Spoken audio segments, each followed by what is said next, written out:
Hello guys, welcome back to my channel full pack Madhuri nursing officer. And ఈ రోజు video ఏంటంటే, already నా previous వీడియోలో breast feeding and position of breast feeding మీద ఉన్న అపోహల గురించి ఎక్స్ప్లెయిన్ చేశాను. అండ్ ఈ రోజు వీడియోలో ఏంటంటే త్రేన్పు తెప్పించడం.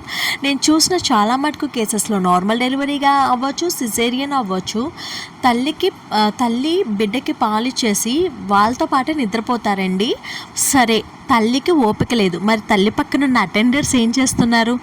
వాళ్ళు ఏం చేయాలి అంటే కనుక, తల్లికి ఓపిక ఉండదు కాబట్టి తల్లి పక్కన ఉన్న పేరెంట్స్ మాత్రమే బిడ్డని భుజం మీద వేసుకొని ఇలా నురమాలి. చూసారు కదా ఇమేజ్లో ఎలా ఉందో?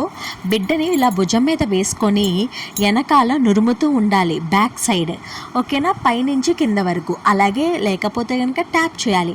ఎందుకంటే బిడ్డ పాలు తాగినప్పుడు గాలి కూడా మింగేస్తూ ఉంటారు. దానివల్ల ఏమైందంటే బిడ్డ ఇంకా ఎక్కువ పాలు తీసుకోలేరు, అలాగే ఉక్కిరి బిక్కిరి అయిపోతారు, పాలు ముక్కలో నుంచి నోట్లో నుంచి వచ్చేస్తాయి, వామిటింగ్స్ అయిపోతాయి అన్నమాట. ఎప్పుడైతే ఇలా నురుముతామో, ఎప్పుడైతే ఇలాగ ట్యాపింగ్ చేస్తామో, త్రేన్పు అనేది 2 సార్లు వచ్చి బాగా పాలు అరుగుదల అయ్యి గాలంతా కూడా బయటికి పోయి వెంటనే ఇంకా ఎక్కువ పాలు తాగాలనిపిస్తుంది. బిడ్డకి ఎక్కువ పాలు తాగాలనిపిస్తుంది, ఎక్కువ ఆకలి అవుతుంది. అలాగే బిడ్డ ఎక్కువ పాలు తాగడం వల్ల తల్లికి పాలు ఉత్పత్తి అయ్యే కూడా అవకాశం ఎక్కువ సార్లు ఉంటాయన్నమాట. త్రేన్పు తెప్పించడం అనేది చాలా చాలా ఇంపార్టెంట్.